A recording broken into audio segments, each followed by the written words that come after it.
Jesus explained the truth about Jacob's ladder. The story of Jacob's ladder has fascinated people for many years. The expression, Jacob's ladder, has developed into a common phrase. It has been used as the title of a movie, a book, a flower, and even as the name of an electronic device. But where did this phrase come from in the first place? In Genesis 2, the phrase Jacob's ladder is mentioned. Jacob, the future father of the nation of Israel, was on the run from his twin brother Esau.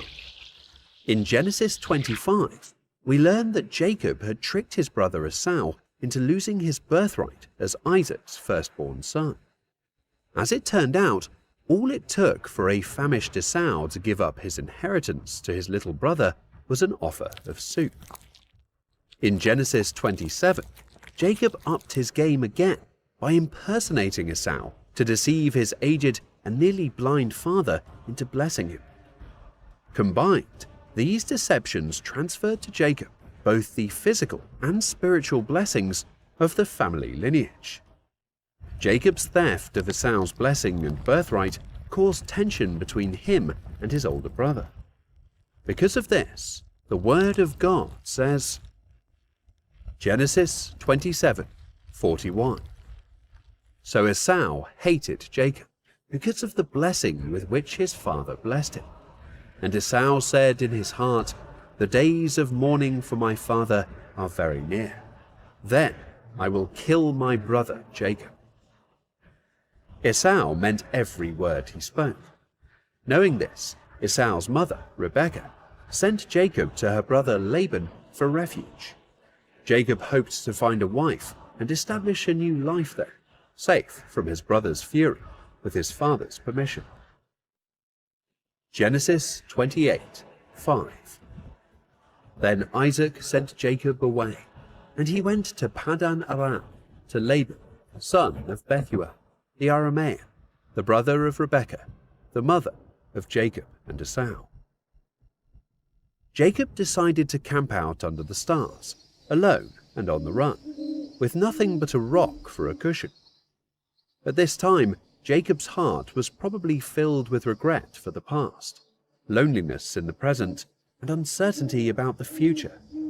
But then, the story takes a momentous turn. Genesis 28:11-22. And he came to a certain place, and stayed overnight there, because the sun had set. Taking one of the stones of the place, he put it under his head, and lay down there to sleep. He dreamed that there was a ladder, stairway, placed on the earth, and the top of it reached out of sight toward heaven. And he saw the angels of God ascending and descending on it, going to and from heaven.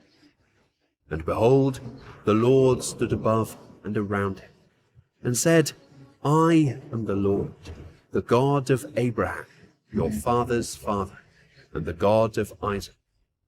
I will give to you and to your descendants the land of promise, on which you are lying.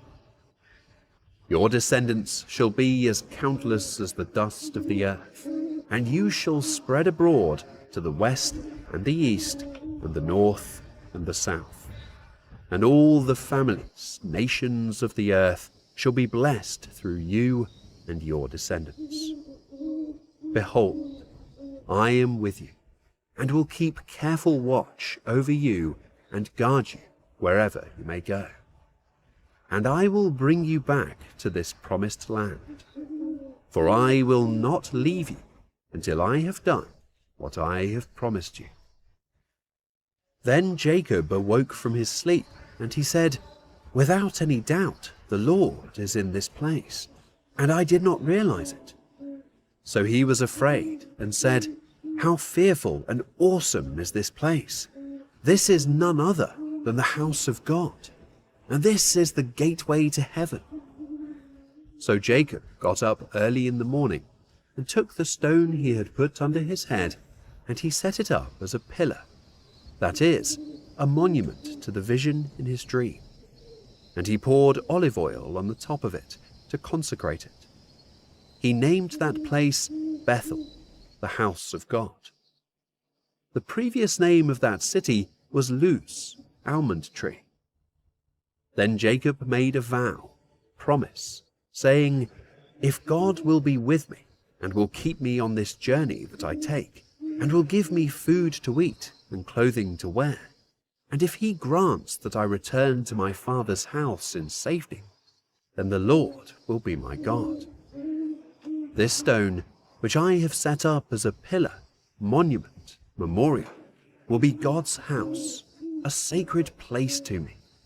And of everything that you give me, I will give the 10th to you as an offering to signify my gratitude and dependence on you." This is Jacob's first supernatural encounter with God, and it parallels Abraham's in Genesis 15. It's also worth noting that Jacob is nearly the same age as Abraham was when God told him to leave his home and travel to a new land. A ladder set up on the ground. This is more accurately expressed as a ramp or staircase. It is similar to a mount built against a walled city. Jacob did not simply receive a vision from God, he also acquired a message from God. The word for Jacob confirmed the promise made to Abraham and Isaac. Your descendants will be like the dust of the earth, and all the peoples of the earth will be blessed through you. This is the first time Jacob has heard God's promise. It wasn't new information, but it became real for him when he realized it was God's promise. When Jacob awoke from his sleep, he knew exactly what had happened. He concluded, "Surely the Lord is in this place." He concluded, "And I did not know it." The place had not changed. It was still a desert, with only a rock as a pillar. But God appeared in that place.